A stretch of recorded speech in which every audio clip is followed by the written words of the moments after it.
네, 생활에 필요한 법을 쉽게 이해할 수 있도록 전해드리는 생활법령 탐구생활. 오늘은 이혼에 관한 법령 준비했습니다. 지난해 OECD 통계 자료에 따르면 OECD 가입국 중 우리나라가 이혼율 1위의 조사가 됐다고 합니다. 그 정도로 우리나라 이혼율이 심각하다는 뜻일 텐데요. 그런데 이혼을 한 부부들의 경우 이혼 후에도 많은 분쟁에 시달린다고 합니다. 오늘 생활법령 탐구생활에서는 이혼 후 겪게 되는 많은 분쟁과 또 그 해결 방안에 대해서 알아보겠습니다.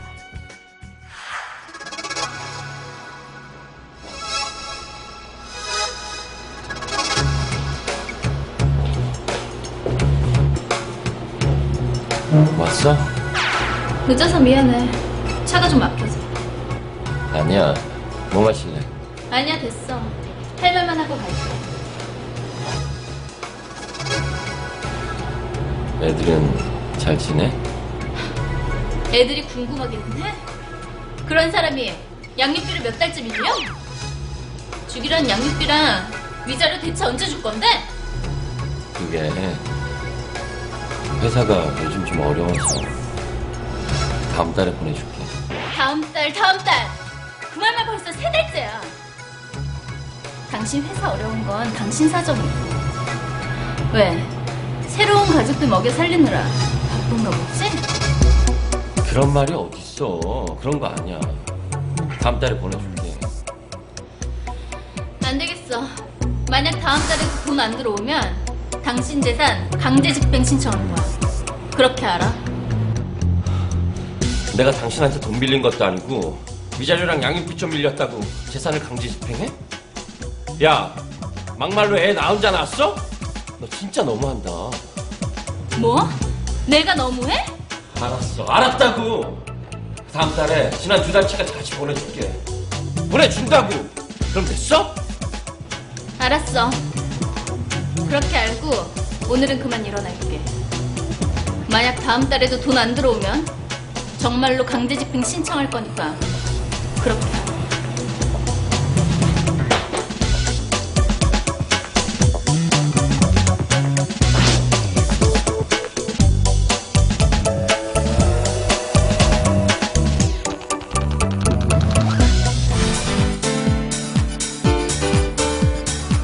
네, 이혼한 후에 약속한 위자료와 양육비를 지급하지 않은 남편에게 재산을 강제 집행하겠다고 엄포를 놓은 아내. 위자료와 양육비를 지급하지 않는 것이 무슨 채무 불이행에 해당하겠는가 싶겠지만 이 위자료와 양육비 미지급도 엄연히 채무 불이행에 해당한다고 합니다. 그럼 지금부터 이혼할 때 가장 크게 문제가 되는 위자료와 양육비에 관한 모든 것 전해드리겠습니다. 위자료 청구권이란 이혼하는 경우에는 이혼의 원인을 제공한 배우자 등에게 이혼으로 인한 정신적 고통에 대한 배상을 청구할 수 있습니다. 이것을 위자료 청구권이라고 합니다. 이혼으로 인한 위자료 청구는 재판상 이혼뿐만 아니라 협의 이혼, 혼인의 무효, 취소의 경우에도 할 수 있습니다. 또한 위자료에는 과실상계의 규정이 준용되기 때문에 부부 쌍방이 혼인 파탄에 비슷한 정도의 책임이 있는 경우에는 그중 일방의 위자료 청구는 기각됩니다. 위자료 청구권은 양도 또는 승계하지 못하는 것이 원칙이지만 당사자 사이에 이미 그 배상에 관한 계약이 성립되거나 소송을 제기한 이후에는 양도 또는 승계할 수 있습니다. 위자료 청구권과 재산분할 청구권은 서로 다른 권리입니다. 위자료는 상대방의 잘못으로 이혼하게 된 사람의 정신적 고통을 위로하는 것을 목적으로 하고 재산분할은 혼인 생활 중 부부가 공동으로 모은 재산에 대해 본인의 기여도에 따른 상환을 청구하는 것을 목적으로 하는 것입니다. 따라서 위자료 청구권과 재산분할 청구권은 각각 개별적으로 행사할 수 있습니다. 또한 이혼의 원인을 제공한 배우자라고 하더라도 재산분할 청구권을 행사하는 데는 아무런 제한이 없습니다. 위자료 청구권의 행사 기간이란 부부가 이혼하는 경우에 위자료 청구권은 3년이 지나면 실효로 인해 소멸합니다. 재판상 이혼을 하는 경우에는 위자료 청구를 이혼 청구와 함께 하는 것이 좋습니다.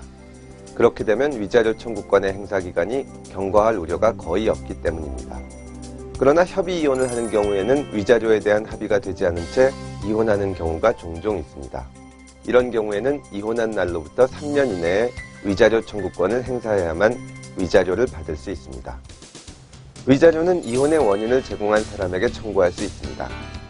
따라서 배우자가 혼인 파탄에 책임이 있다면 그 배우자를 상대로, 시부모나 장인, 장모 등 제3자가 혼인 파탄에 책임이 있다면 그 제3자를 상대로 위자료를 청구할 수 있습니다. 판례상 시부모나 장인, 장모 등이 부당하게 간섭해서 혼인을 파탄에 이르게 하거나 배우자와 간통한 상대방의 경우에는 제3자에 대해서도 위자료 청구권을 인정하고 있습니다. 위자료 지급 의무의 불이행에 대해서 말씀드리겠습니다. 위자료 지급 의무를 이행하지 않는 경우 상대방의 재산에 강제 집행을 해서 위자료를 지급받을 수 있습니다. 강제 집행이란 상대방이 채무를 이행하지 않는 경우에 국가 권력에 의해 강제적으로 그 의무의 이행을 실현하는 것을 말합니다. 예를 들어 위자료 지급 의무를 이행해야 할 의무자가 위자료를 지급하지 않는 경우에 권리자가 의무자의 부동산을 강제 경매해서 위자료로 충당하는 방법이 가능합니다. 상대방이 위자료를 지급하지 않는 경우에는 판결, 조정조서, 화해조서 등 집행 권한을 근거로 강제 집행을 할 수 있다는 집행문을 부여받아 상대방 재산에 강제 집행을 신청해서 경매 처분을 통해 위자료를 받을 수 있습니다. 이 경우 위자료 지급 의무자 소유의 재산에 대해 관할 법원에 강제 경매를 신청해서 경매 대금에서 위자료를 충당할 수 있을 것입니다. 또한 위자료 지급 의무가 있는 상대방이 위자료를 지급하지 않는 경우 가정법원에 이행명령을 신청해서 위자료 지급을 간접적으로 강제할 수 있습니다.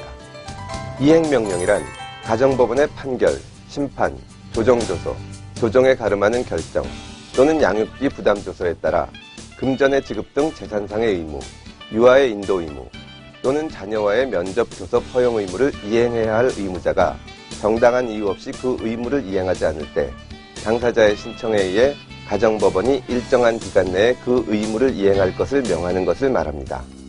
상대방이 위자료를 지급하지 않는 경우에는 위자료 지급을 명한 판결, 심판 또는 이행명령을 신청해서 상대방이 위자료 지급 의무를 이행할 것을 법원이 명하도록 할 수 있습니다. 의무자가 위자료 지급 이행명령을 받고도 정당한 이유 없이 위자료를 지급하지 않으면 가정법원 조정위원회 또는 조정 담당 판사는 직권 또는 관리자의 신청에 의해 결정으로 1천만 원 이하의 과태료를 부과할 수 있습니다. 또한 의무자가 위자료 지급 이행명령을 받고도 정당한 이유 없이 위자료를 3기 이상 지급하지 않으면 가정법원은 권리자의 신청에 의해 결정으로 30일 이내의 범위에서 위자료를 지급할 때까지 의무자를 감치에 처할 수 있습니다. 이때 감치란 법원의 명령 등을 위반한 의무자에 대해 권리자가 감치에 처하는 재판을 신청해서 법원의 결정으로 의무자를 경찰서 유치장, 교도소 또는 구치소 등 감치시설에 구인하는 것을 말합니다. 의무자가 감치 중에 그 의무를 이행하면 감치가 종료되어 석방됩니다. 양육비 청구 및 지급 방법에 대해서 말씀드리겠습니다. 양육비는 이혼할 때 부부가 합의해서 정할 수 있으며 합의가 이루어지지 않으면 법원에 청구해서 정할 수 있습니다. 이혼 후 지급받을 양육비를 미리 확정해둘 필요가 있는 경우에는 양육자 지정 청구와 함께 장래의 이행을 청구하는 소송으로서 양육비 지급 청구를 동시에 할 수 있습니다. 양육비 지급 청구는 부, 모 또는 제3자가 양육자로 지정된 경우 그 양육자가 부모의 일방 또는 쌍방에 대해 할 수 있으며 가정법원이 직권으로 양육비 지급에 관해 정할 수도 있습니다.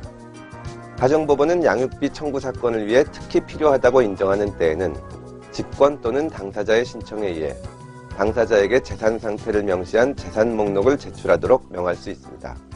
재산 목록의 제출 명령을 받은 사람이 정당한 사유 없이 재산 목록의 제출을 거부하거나 거짓의 재산 목록을 제출한 때에는 1천만 원 이하의 과태료를 부과하게 됩니다.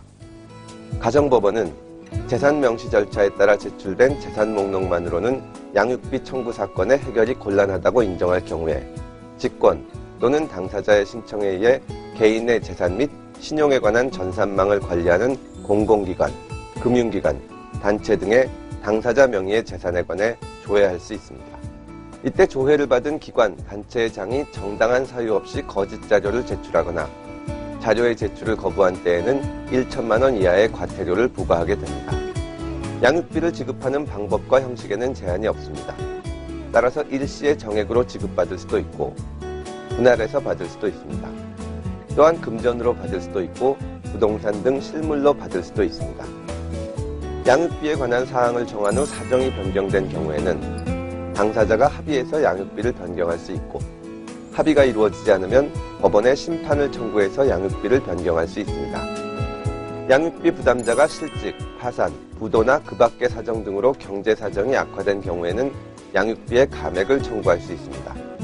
또한 양육자가 취직하거나 그 밖의 사정 등으로 경제 사정이 호전된 경우 역시 양육비의 감액을 청구할 수 있습니다. 물가가 양육비 협의 또는 지정 당시보다 오른 경우, 자녀가 상급 학교에 진학함에 따라 학비가 증가한 경우 등에는 양육비의 증액을 청구할 수 있습니다. 위자료 청구권이란 이혼을 하게 되는 경우 그 이혼을 하게 된 것에 책임이 있는 배우자 등에게 이혼으로 인한 정신적 고통에 대한 배상을 청구할 수 있는 권리를 말합니다.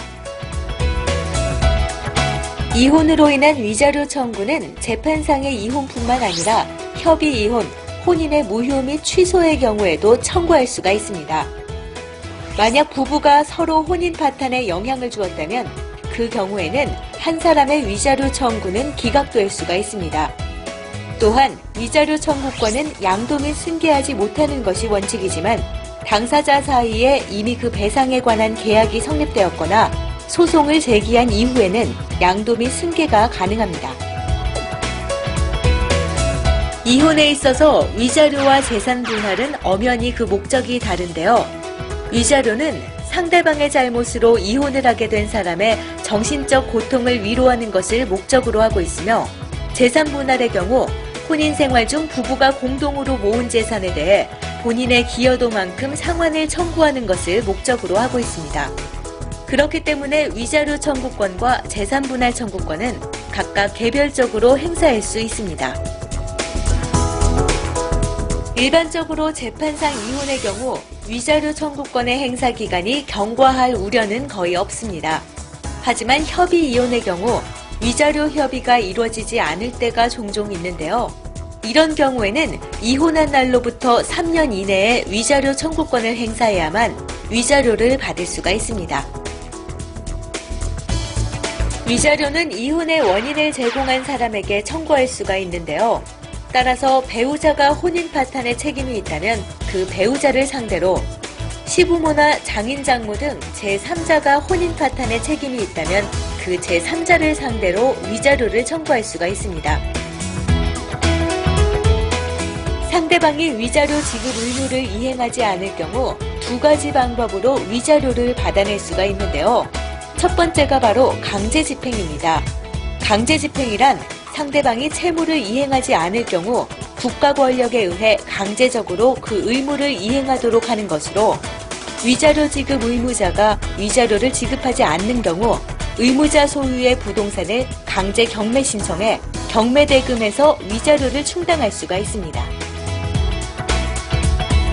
두 번째 방법은 이행명령을 신청하는 방법인데요. 이행명령이란 가정법원의 판결, 심판, 조정조서, 조정에 가름하는 결정이나 정당한 이유 없이 위자료 지급 의무 등을 이행하지 않는 상대방에게 당사자의 신청에 의해 가정법원이 일정한 기간 내에 그 의무를 이행할 것을 명하는 것을 말합니다. 위자료 지급 이행명령을 받고도 정당한 이유 없이 위자료를 지급하지 않을 경우 1,000만 원 이하의 과태료가 부과될 수 있습니다. 양육비를 정한 뒤 사정이 변경된 경우에는 당사자 간의 합의를 통해 양육비를 변경할 수가 있는데요. 양육비 부담자가 실직 또는 파산 등 그 밖의 사정으로 인해 경제 사정이 악화됐거나 양육자가 취직을 해 경제 사정이 호전된 경우에는 양육비 감액 청구를 할 수가 있습니다. 그와 반대로 물가가 양육비 협의 또는 지정 당시보다 올랐거나 자녀가 상급 학교에 진학해 학비가 증가한 경우 등에는 양육비 증액을 청구할 수가 있습니다.